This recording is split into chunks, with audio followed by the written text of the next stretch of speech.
Mikhail Savchuk era perfettamente cosciente quando ha ucciso la fidanzata Irina e il bambino che portava in grembo. L'ha deciso questa mattina in tribunale a Treviso il giudice per le indagini preliminari Piera De Stefani, quando ha rigettato la richiesta della difesa del 19enne per il rito abbreviato subordinato alla perizia psichiatrica e in subordine il rito abbreviato semplice. In meno di 2 ore oggi il GIP ha sentito il pubblico ministero Mara De Donà, che ha definito i termini di un omicidio premeditato con occultamento di cadavere, per il quale la prospettiva è l'ergastolo, che con il rito abbreviato potrebbe scendere a 30 anni di reclusione.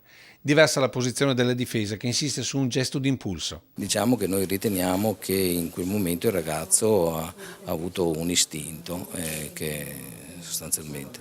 Posizione contestata dall'avvocato di parte civile che rappresentava la famiglia di Irina. Era un delitto assolutamente premeditato. La motivazione poteva essere questo bambino non desiderato.